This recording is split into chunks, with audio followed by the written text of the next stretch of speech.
Assalamualaikum warahmatullahi wabarakatuh. Nama saya Dipa Fatur Rahman, NIM 1052000277. Baiklah, di sini saya akan menjelaskan tentang negara dan konstitusi. Pengertian negara. Negara dibagi menjadi 3 bagian. Yang pertama, negara adalah organisasi kekuasaan dari sekelompok manusia yang telah berkediaman di wilayah tertentu. Negara adalah organisasi manusia yang berada di bawah suatu pemerintahan yang sama. Negara adalah suatu organisasi kemasyarakatan yang mempunyai tujuan melalui kekuasaannya untuk mengatur dan menyelenggarakan suatu berkaitan dengan jabatan, fungsi lembaga kenegaraan atau lapangan kerja dalam masyarakat. Sifat-sifat negara. Sifat negara dibagi menjadi 3. Yang pertama, memaksa, monopoli, mencakup semua. Unsur pembentuk negara. Konstitutif dibagi menjadi 3 bagian. Pertama, rakyat, wilayah, penguasa yang berdaulat.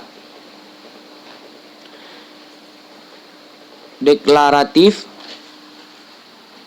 pengaku dari negara lain, Mesir. Asal mula terjadinya negara. Secara faktual, adanya penduduk, penyerahan, penaikan lumpur, pelebur, proklamasi, pembentukan baru, pencaplokan pengusahaan. Secara teoristis, teori ketuhanan, teori kekuasaan, teori perjanjian masyarakat, teori hukum alam. Proses pertumbuhan negara.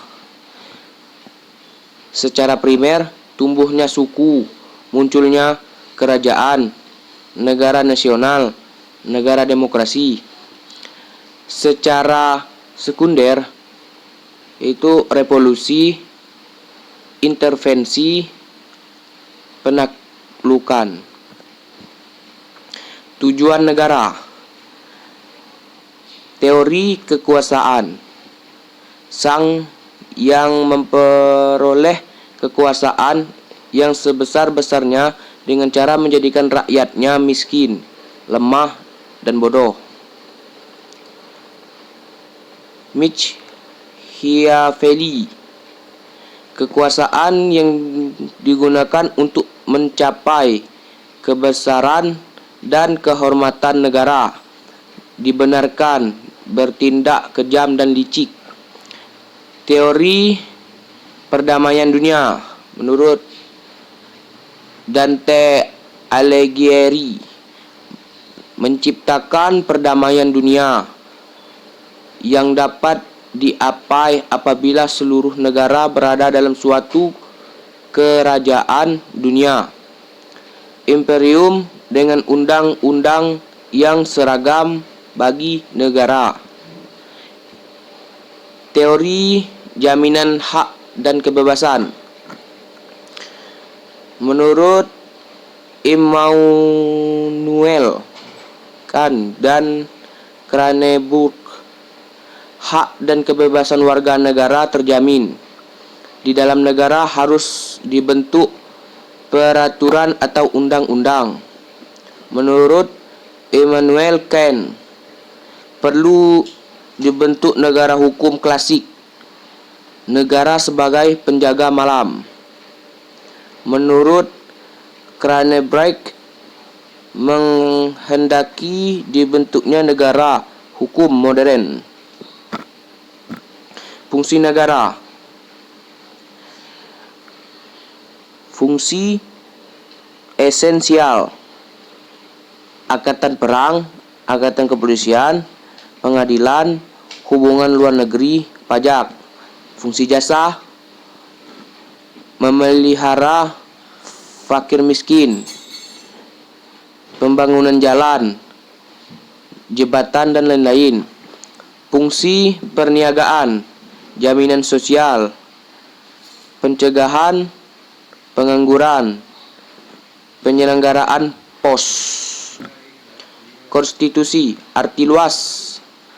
Menurut Bolingbroke, keseluruhan dari ketentuan hukum dasar.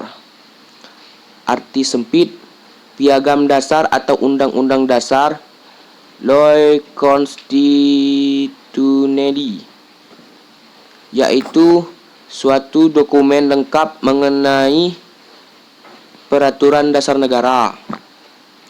Macam-macam konstitusi. Fleksibel. Konstitusi fleksibel, konstitusi yang dapat diubah melalui proses yang sama dengan undang-undang. Rigid. Konstitusi rigid adalah konstitusi yang perubahannya dilakukan melalui cara-cara atau proses khusus.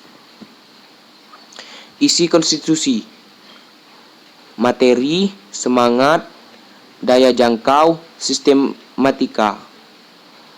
Diktum konstitusi: identitas negara, daerah, bangsa, bahasa, bendera, lagu kebangsaan, lambang negara. Mengubah konstitusi: sidang legislatif, referendum melalui negara bagian, musyawarah khusus spesial, conventions. Atribut kenegaraan. Pertama, bendera negara Indonesia ialah sang merah putih. Pasal 35. Kedua, bahasa negara ialah bahasa Indonesia. Pasal 36. Ketiga, lembaga negara ialah Garuda Pancasila dengan semboyan Bhinneka Tunggal Ika. Pasal 36A. Keempat, lagu kebangsaan ialah Indonesia Raya. Pasal 36B. Pelaksanaan UUD. Undang-Undang Dasar 1945 periode 1945 sampai 1949. Undang-Undang Sementara periode 1950 sampai 1959. Undang-Undang RIS periode 1949 sampai 1950. Undang-Undang Dasar 1945 periode 1959 sampai sekarang. Amandemen Undang-Undang Dasar 1945. Yang pertama, amandemen 1 1999. Kedua, amandemen tahun 2000. Amandemen 3 2001. Amandemen 4 2002. Lembaga-lembaga dalam sistem ketatanegaraan menurut Undang-Undang Negara Republik Indonesia tahun 1945, Undang-Undang Dasar 1945.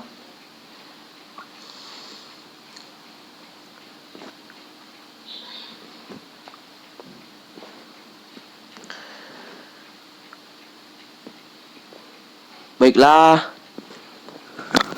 hanya itu yang bisa saya sampaikan. Lebih dan kurangnya saya minta maaf. Saya akhiri, wabillahi taufik wal hidayah. Wassalamualaikum warahmatullahi wabarakatuh.